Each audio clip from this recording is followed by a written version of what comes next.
All right, I'm here with Jeff Raunig. He was a JO on the Los Angeles, currently pushing his third year of shore duty at SubPac. Came to speak with us today about a whole bunch of stuff, but Jeff did participate in the latest ICEX, ICEX '09. Can you tell me how you got involved in this and what happened and all that stuff? Well, I was actually sitting on the watch floor watching, I don't know, some awful show on CNN, and this is the watch floor at SubPac, and the Arctic Sublab rep that we have at SubPac came up and he's like, "Hey, you want to go to ICEX?" And I was like, "Sure." That was the selection process. I imagine that. So highly selective selection process. Yeah, it was a pretty competitive process. I was competing against pretty much myself. Yeah. So you didn't know anything about it when the offer I knew roughly some stuff about it because 2 years previous, the guy who was doing my job went also. So Okay. I knew a little bit about it, but not too much. And I started finding out more about it as time went on. So all I knew the first thing, which was awesome, is I got to go to San Diego for a week for the planning conference. Right. And then after the planning conference, I only learned that pretty much what we were doing up there, which is going to be a torpedo exercise, and that polar bears aren't afraid of humans and our weapons are useless against them. Yeah, so not a lot of prep work. I mean, a lot of PowerPoints, and the exercises were pretty simple, so I didn't have to study a lot on them. I just had to navigate my way through the DTS system, which is the travel system that the Department of Defense uses, and after figuring out how to use that, that was the hard part, and the rest, I'm just getting on a plane and getting up there. Yeah. Can you tell us about your travels getting up to the North Pole? Oh yeah. So for some reason, I couldn't get the direct flight from Honolulu to Anchorage, and there's two a day. So that kind of pissed me off. So I had an aisle seat next to two fat British people going to Seattle, and it was right next to the workers' station or whatever. So I kept getting hit by the cart and all the stewardesses' asses when they walked by because I was passed out into the aisle. So basically, landed in Seattle at about 4 o'clock in the morning, and I walked around for 2.5 hours and got on another plane to Anchorage. And when I got in Anchorage, I checked in my hotel, which was actually interesting because it was the hotel that they started the Iditarod race at. So I thought that was pretty neat. They had all a bunch of like sled dog stuff in there, and pretty much checked in, sat in the jacuzzi, went down to the bar, and just watched planes take off and land on the frozen lake out there, and drank the most amazing beer of my life next to Yingling, which is called Alaskan Amber.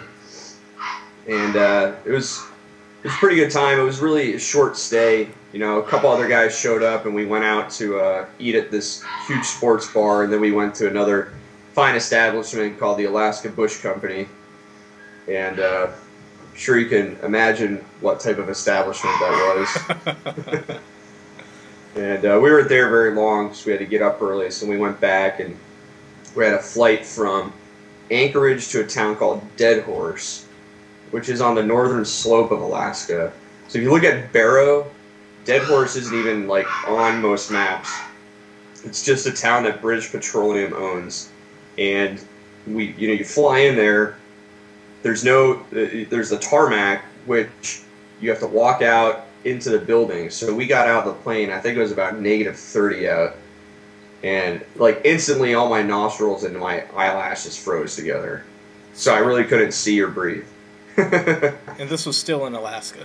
This is still in Alaska. This is like as far north as you could possibly get in Alaskan land.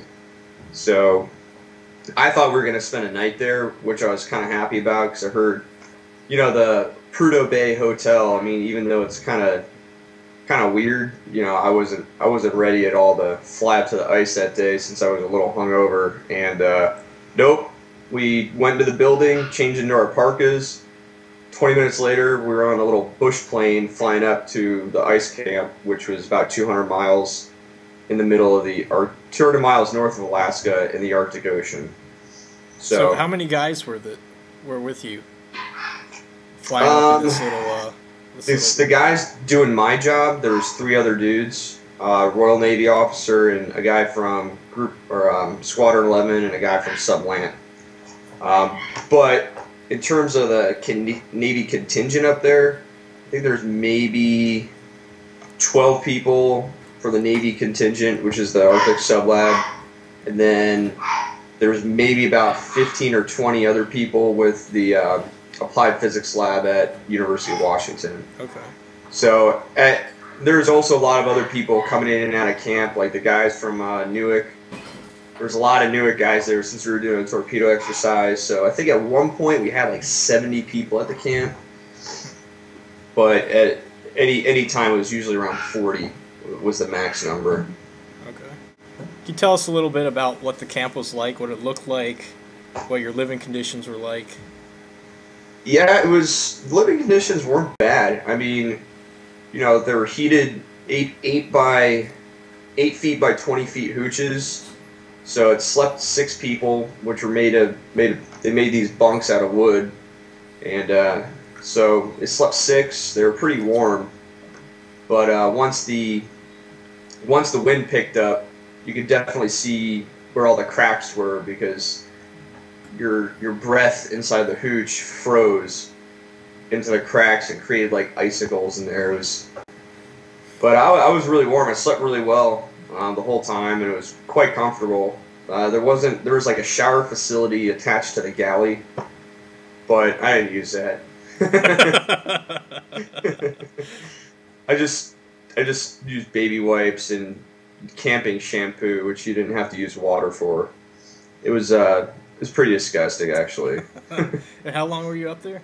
2.5 weeks. 2.5 weeks, no showers. That's actually not that bad, No, right at the time we were leaving, I was like, man, I really need a shower. Like, I used enough baby powder and deodorant to cover up any smell, but like I was really itchy. So all the hooches I think there was about 10 hooches overall, maybe a little over that. We helped build like 3 of them when we showed up there. So they're all prefabricated panels. So they're like a 1/4 inch plywood, inch of foam, and another 1/4 inch of plywood just kind of sandwiched into these big panels. So you just hammer them all together because it's so cold up there, nail guns don't work. So you have to use a hammer and nails and bang that whole thing together in like 20-degree or -20-degree weather, which was actually quite nice compared to the -60 it got down to. But all of it was kind of situated around, all the hooches were kind of like a semicircle around the galley and the command center.